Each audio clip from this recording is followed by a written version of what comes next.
Hello, well, welcome back to another episode of Let Them See Your Mind. It's your girl, LD Marie, and we are back. Thank you so much for watching. I want to talk to you about the most recent performance, and I think this is the hottest performance that everybody's talking about right now. It is Super Bowl. It is the Super Bowl halftime show with Kendrick Lamar.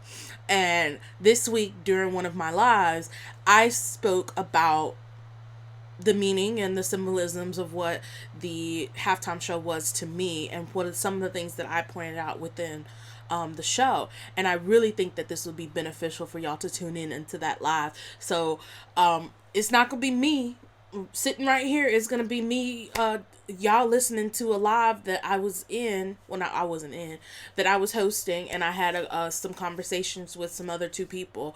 So sit back, relax, let's go.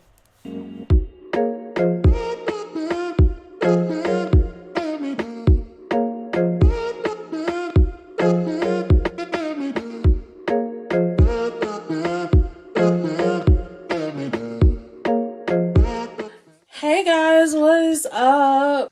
Every Wednesday I go live on my podcast page and I talk about just a certain topic. This week is going to be the Super Bowl halftime show. I just wanted just to kind of get your thoughts and feelings and everything on about the. Let me know your thoughts. I am about to rewatch the Kendrick Lamar halftime show while I'm waiting for people to come in and we can talk about the halftime show and what were your thoughts about it. Do you believe it was the best show on earth? Do you believe that it was just for us and it was for us by us?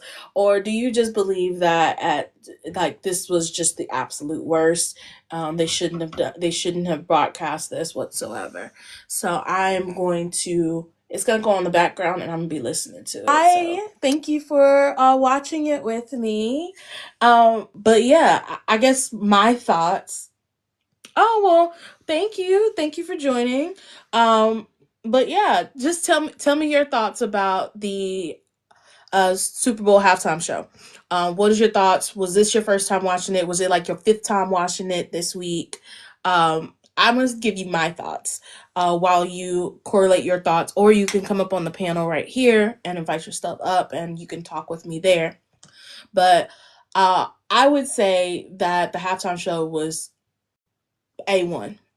Halftime time was A1. This is my second time watching it. The first time I was watching it, I was walking to work, and so I didn't really like get into like the real depths of like the symbolisms and everything. Like people were watching it, so I watched it again with you guys on live for the second time, and I really truly get some of the things that people were saying. Like this halftime show was for us.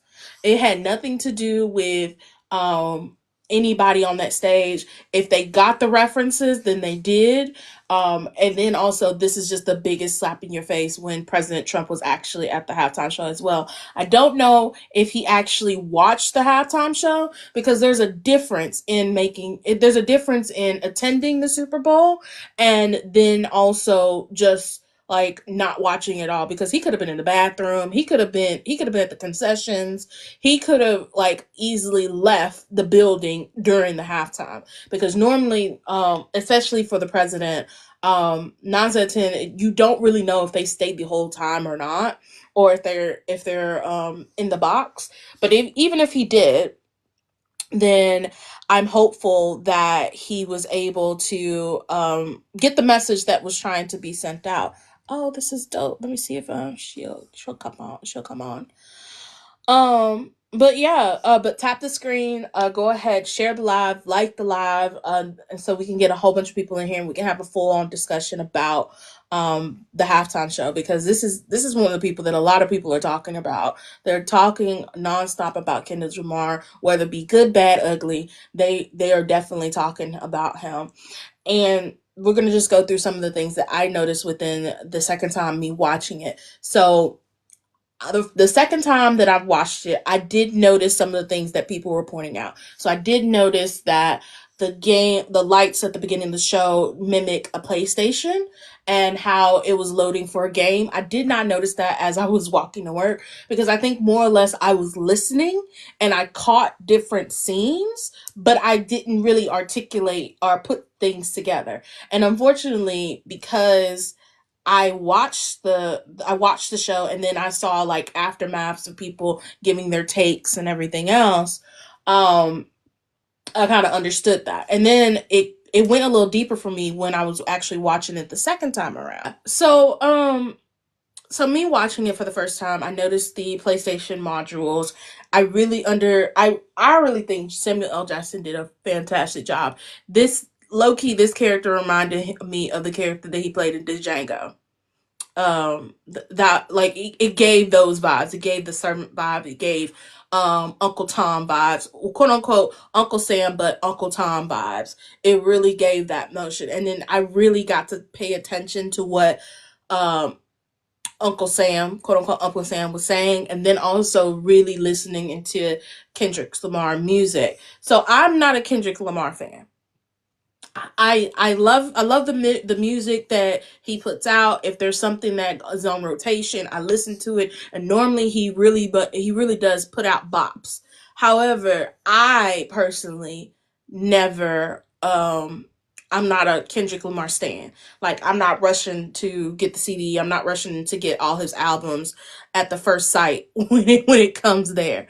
I never I'm not that type of fan. But in actually listening to his music and actually listening to some of the lyrics that he was saying, and then also the ad libs that he was saying throughout the performance, it resonated with me. And the visuals definitely resonated with me from the outlook of, okay, well, this revolution will be televised, and you picked the wrong man. Like, people have pointed out, this comes from the poem "The Revolution Won't Be Televised," and he is right now on the biggest stage on U.S. media doing his halftime show. And usually, when these halftime shows, they usually draw the biggest crowds, especially during the Super Bowl, because everybody's looking out not only for the game, but they're looking out for the commercials. They're looking out for the halftime performers, especially if there is somebody they really, really, truly appreciate. And when Kendrick Lamar came out with the Summer Bop during his beef with Drake, that skyrocketed him. And I think, looking back on the controversy of him being picked for the halftime show in New Orleans, like, they made the right choice. Obviously, I do not think that Lil Wayne would have had the same impact as Kendrick Lamar would have. I don't think he would have made his show political. I think he would just did his his um his hits and gone by life. I think he would have just did all his good hits and then left the show and made it a little pretty and everything else. He wouldn't have made the same impact as Kendrick Lamar. Absolutely. And a lot of people were hella mad that Lil Wayne wasn't chosen for the halftime show.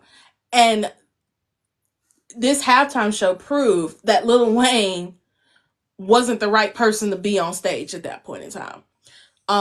And Jay-Z and Rock Nation and whoever is involved in choosing the halftime show performers, they were right in a sense.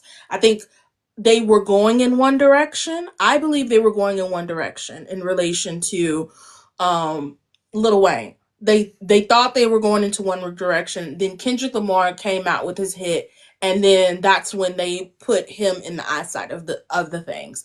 And Kendrick used this world stage, because, mind you, this is not just for the U.S. This is, everybody pays attention to the Super Bowl. Um, the Super Bowl is the equivalent of the FIFA World Cup.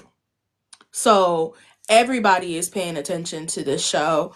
Everybody is looking at what's happening and what's going on with this show.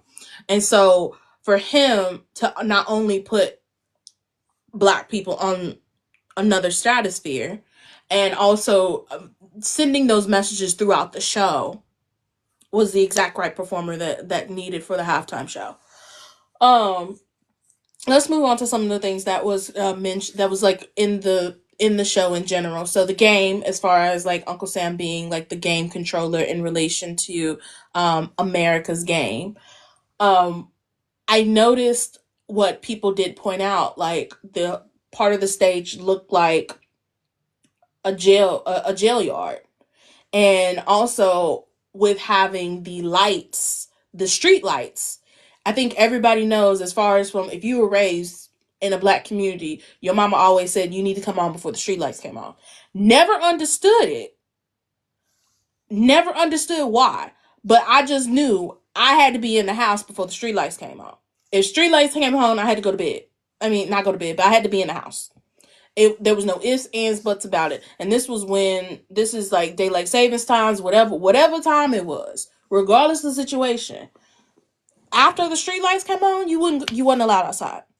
And the current climate just realizes that they were our parents were protecting us. Our parents was they had the forethought of like, oh, okay, well, the reason I don't want my child outside after the street lights is because of just the stereotypical things that we experience. There's still lives that are being, how can I say this? Because I know TikTok will ban me. It's not eggplant. I don't know what they say when some unalive. There we go. Unalive. That's what it is. When cops were unaliving black boys and girls, when people would assume that black boys and black girls were up to no good. We would laugh about playing what was the game that we used to play? We used to play where we'll ring the random doorbell of somebody, ding dong or something like that. I don't remember the name. But we used to play those games within our neighborhood, and we'll try to run away and try to joke around. But in actuality, in this day and age, you don't want to be running around on nobody's doorbell, and come to find out something may happen to your child.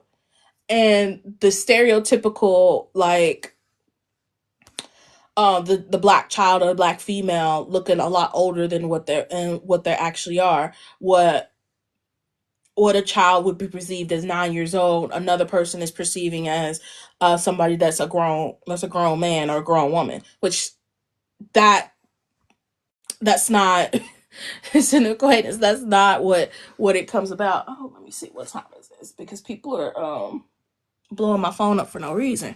Okay, so I'm gonna be online for another 10 minutes. But yeah, I guess it shows a perspective, especially me being 31 years old and looking back at some of the things that I experienced during childhood. Like it connects you in that way with that show. Also, one other thing that kind of touched me in relation to the whole situation, where Samuel L. Jackson says that I point deducted, take a life.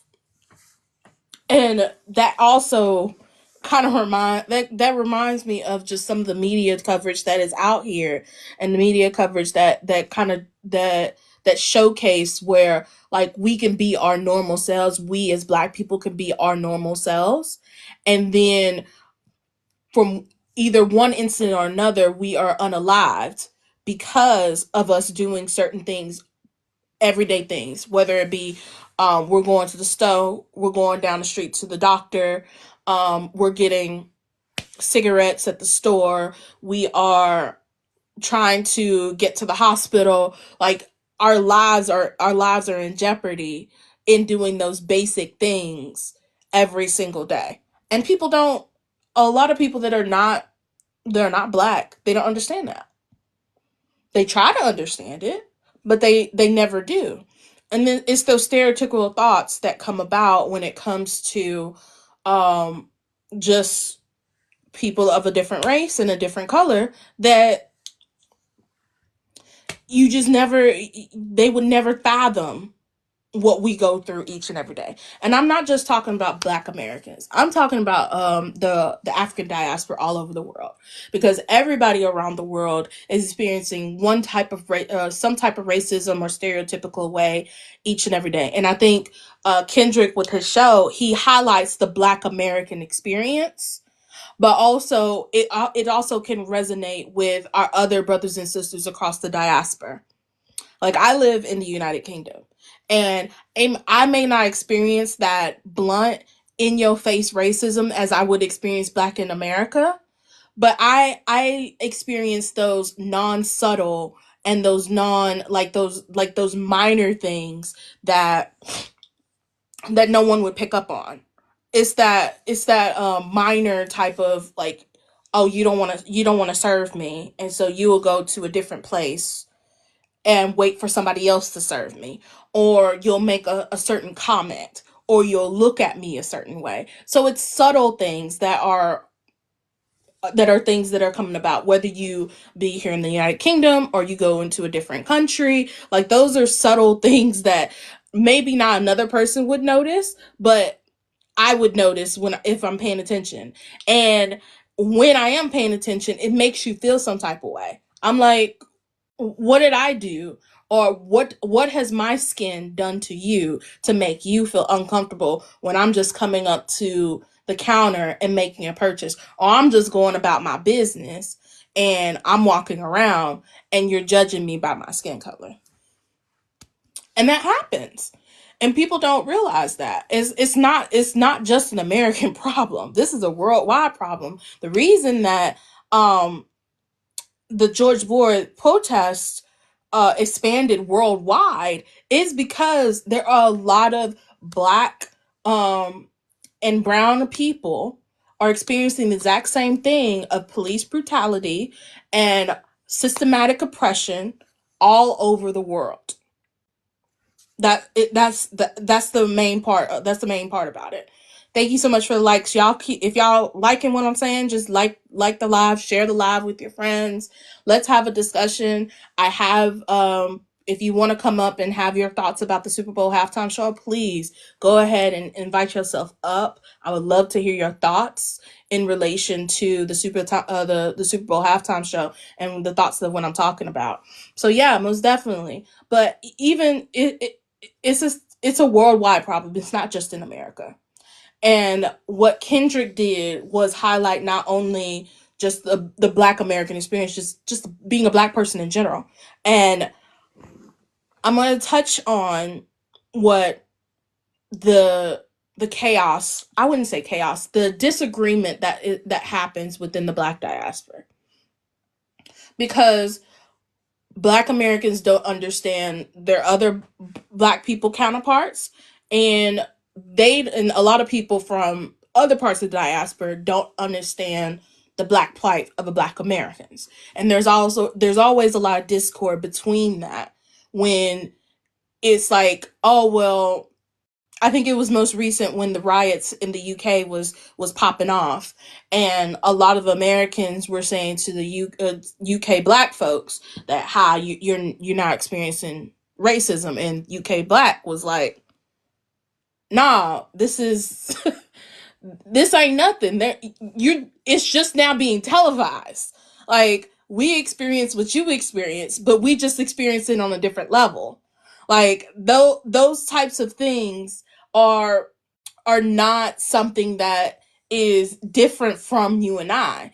But the problem is, when everybody is against one particular issue, they feel like that their one particular issue is their view, and that's it. There's no other view outside of what the Black American has experienced. There's no other view what happens when the Black the Black UK person is experienced. They view it in two different ways, and then they start to argue and bicker amongst themselves when it comes to, oh well, your racism is not like our racism. Like, it's still the same.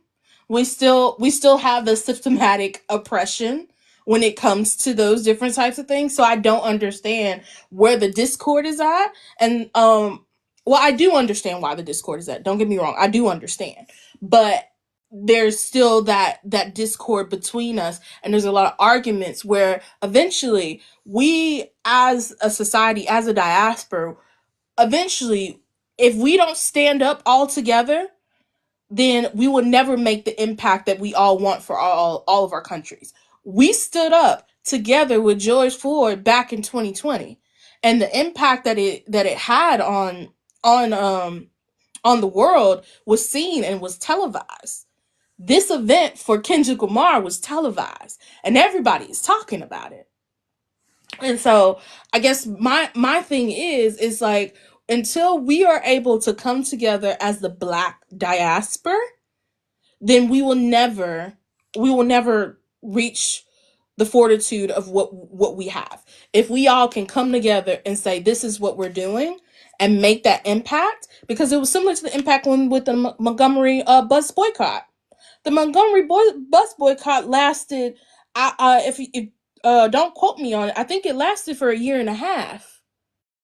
So there was a lot of Black folks in Montgomery, Alabama, who needed to bus to go to work, go to school, everything else, and they were boycotting. Thank you. They were boycotting for a year and a half. I don't think that we all can get on the same accord for 5 minutes. I preface this to say that I think some of us that we have met each other through Hillman Talk. We have met each other through just different things across social media. And I know that there's been a lot of talk about Hillman Talk, and there's been a divide. It's like it took Hillman Talk a week before we created a divide. It took a week. They did a whole movement for a year and a half, but after a week, we can't stand together for Hillman Talk. We can't stand together for a week after like Hillman Talk. Now there's a divide. There are a lot of people that are for the movement. There are a lot of people are like, I don't like how it moved, and I don't like how it did this, and now there are a certain faction of folks that are not a part of Hillman Talk, but still supporting the professors. There's a part of Hillman Talk that I don't have anything to do with the university, because I don't know what the F is going on over there. And then there's a part where I am is like, I may not know what's going on, but I know for a fact that Hillman Talk can be something great. And that's why I choose to associate with Hillman Talk. That's why I choose to still keep what I created in my head of international resident advisor. The movement is there. Knowledge is power. And if we can get enough folks to still come together and still pursue what Hillman Talk is about, this will be a phenomenon. And you're right, Leah. Thank you for pointing out. Folks don't want to be inconvenienced or uncomfortable today. Why is that? Why is that we can't be uncomfortable as our ancestors was a year 55 years ago, and we can't even come together for something that will empower us as a people? Hillman Talk is supposed to empower us as a people to learn from one another. And there are other people outside the United States that want to learn from us, and we want to learn from them. So how can we still move with the movement when we have a faction of dividing within our own people as Black Americans? How can we move forward as our ancestors did, as the people in Martin Luther King? How can we move forward when there's fractions of divide? Because really, if we want to really think about it, at the point of the assassination of Malcolm X and the assassination of Martin Luther King Jr., they were at the tail end of coming together. Take that as you want it. They were at the tail end of coming together, and then they both got assassinated. And then after that whole movement, we lost the Black Panther Party. And then we started getting further and further away. And then also we got into diversity and inclusion, which I don't fault us for doing diversity and inclusion. Now, diversity and inclusion is needed, and it gives us opportunities to grow, and it gives us opportunities to learn from other parts. So DEI, that is not up for discussion. We need DEI. We need to be included. We need to be at the same table as our white and brown counterparts. That's the only way that we will learn. Because at the end of the day, when Martin Luther King was doing his work, he did not only have black people at the table. He was engaging with other people on the other side of the aisle. The white people that viewed us as disgusting, as less than, as a 1/3 of. He was still going across the aisle. And right now, it's so hard for people to go across the aisle because, oh well, they believe different than I do, so I don't want to do it. I don't want to talk to them. I can't have a conversation with them. What do you mean you can't have a conversation with them? I can easily have a conversation with anybody that disagrees with me right now, as long as you're respectful, as long as we can have an engaging conversation and I hear you out, you hear me out, that's fine. Let's do it. But what you're not going to do is disrespect me. What you're not going to do is belittle me because of the views that I have. That's what you're not going to do. At the end of the day, if we can't have a respectable conversation, then we can't be at the same table. We can't grow within our same within our same goals and values. We can have different goals and values. We can have different purposes. We can have different ways of going about it. But if you cannot sit at a table with me and say, okay, well, look, you may feel different than me. You may feel that you have something that I need, or you feel that it can't go this way. Let's talk about it. If we can't do that, then what's the point of sitting at the table? Because Martin Luther King did it. Malcolm X did it. Kendrick, I believe Kendrick will do it. If he had the opportunity to sit across from Trump, I believe he'll do it. But the thing about it is, if he took that meeting with President Trump, what's the next headline gonna be? Y'all answer it for me. What's the if Kendrick Lamar takes a meeting with President Trump, what's the headline? I'll wait.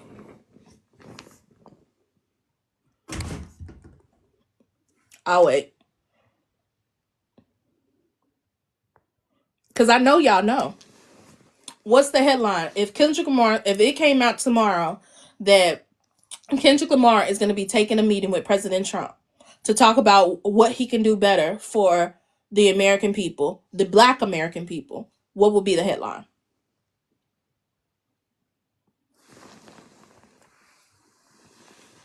Or what would you say your thoughts would be on that? If you heard that. If you heard that on the radio. If you heard it on Breakfast Club. But you have to think about it. Because if he takes a meeting with President Trump, the black community, I wouldn't say majority of the black community, half of the black community, the Black American community, would say that he's a sellout. Why are you meeting with that man? He don't have nothing to do with us. Blase, blase, blase. Like, he only going there for clout. Like, it's happened before. Like, it's happened. When Steve Harvey met with President Trump during his first race, when Kim Kardashian did a meeting with him, when prominent celebrities that black people love, when I say love, go and meet with the man. What was it? Ye or Kendrick? Not Kendrick. Kanye West. There we go. Kanye West. When they met with that man, it was met with disdain and disgust. But we also there needs to be an understanding that we need. Thank you. We need to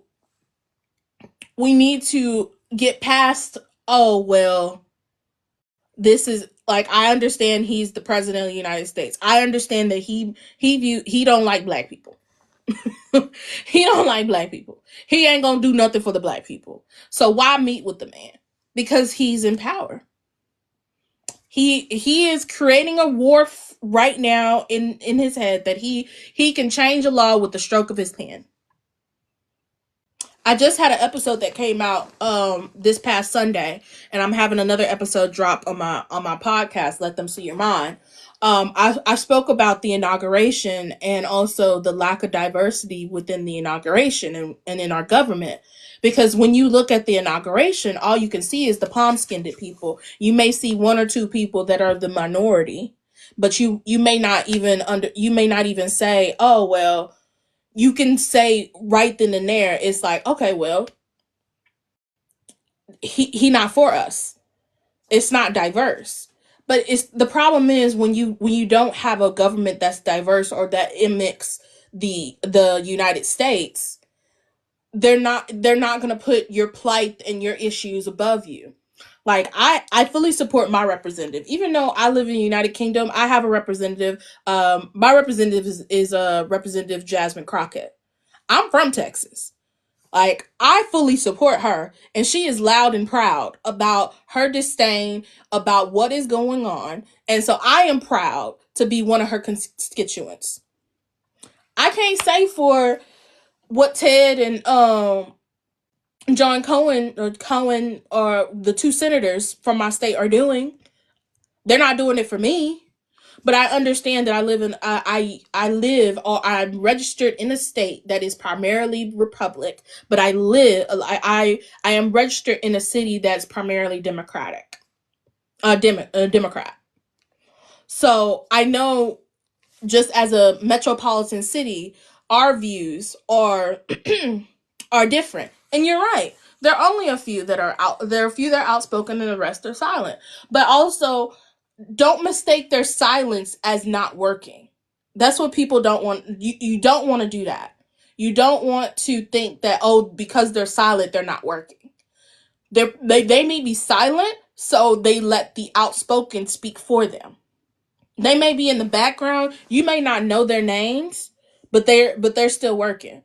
Because if you can tell me who was working besides MLK in his day, who was working with MLK, you don't barely remember their names. You don't remember the name that started the Montgomery boycott before Martin Luther King came in.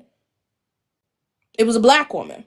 I know her name, but her name is not is not coming to me right now.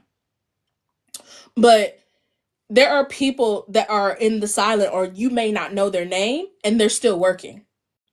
It's them behind the scenes workers that you may never know their name. You never know what they did, but their idea or their instinct started it all. We need the outspoken people, but we also need the ones that'll stay silent and move in silence. Because and I'm gonna end with this because I'm gonna have to get off live soon. The people that move in silence, you may not hear or see, but they're making the bigger impacts and the bigger changes. And you never know where they are. Kendrick may be the person that's making Kendrick and Samuel L. Jackson may be making the biggest splash in relation to the halftime show because they were the primary people. But make sure that you recognize SZA and what her role was in all this.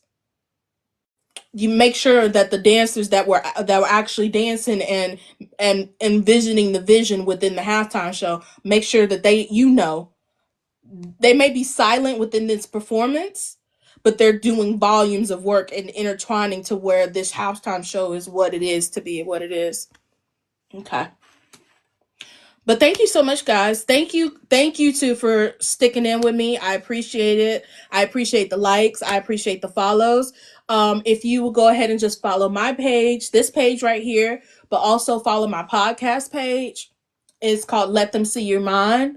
I'm on Spotify, Apple Podcasts, Amazon Music, and YouTube. And so I will go ahead and post another video, and I will share my podcast information on my on this page as well. So I definitely wish y'all to go over and check out some of the things that I've been speaking about. I'm dropping a new episode today where I'm talking about the tell all interview from Keke Palmer. It's baby is Keke Palmer, so I'm dropping that tonight. So y'all look out for that. But thank you so much for watching, and I hope to see y'all next week on my podcast page. I fuck him up.